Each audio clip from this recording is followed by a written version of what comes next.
L'histoire de la France est riche et complexe, s'étendant sur des milliers d'années. Voici une vue d'ensemble des principaux événements et périodes de l'histoire de la France. Préhistoire. La présence humaine en France remonte à la préhistoire. Des traces de peuplement remontant à environ 1,8 million d'années ont été découvertes, notamment dans la région de la Dordogne. Au fil du temps, plusieurs groupes de peuples préhistoriques se sont succédés, dont les Celtes, les Ligures et les Gaulois. Antiquité. La Gaule, l'ancien nom de la France, était habitée par les Gaulois, un peuple celtique. En 51 avant Jésus-Christ, Jules César, le général romain, a conquis la Gaule, qui est devenue une province de l'Empire romain. La domination romaine a duré plusieurs siècles et a laissé une empreinte importante sur la culture et l'architecture française. Moyen Âge. Au début du Moyen Âge, la France était divisée en plusieurs royaumes et principautés.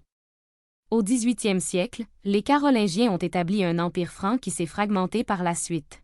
Au cours du XIe siècle, les Capétiens ont établi leur autorité et ont commencé à consolider le royaume de France. Le Moyen Âge a été marqué par des conflits, notamment la guerre de 100 ans, 1337 à 1453, entre la France et l'Angleterre. Renaissance. La Renaissance a marqué une période de renouveau culturel en France, caractérisée par des avancées artistiques, scientifiques et intellectuelles. La monarchie française, sous le règne de François Ier, a favorisé le développement des arts et des sciences, et la France est devenue un centre majeur de la Renaissance européenne.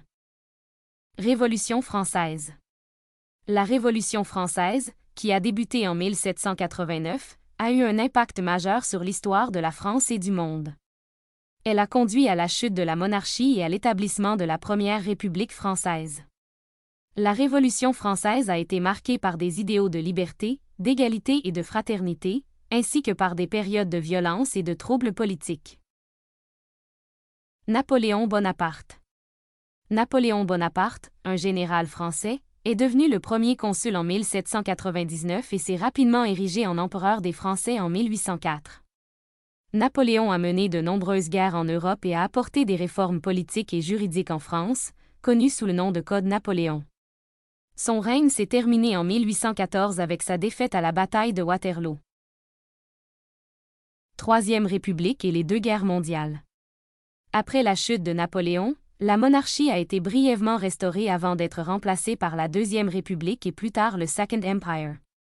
La Troisième République a été établie en 1870 et a duré jusqu'à l'invasion allemande en 1940.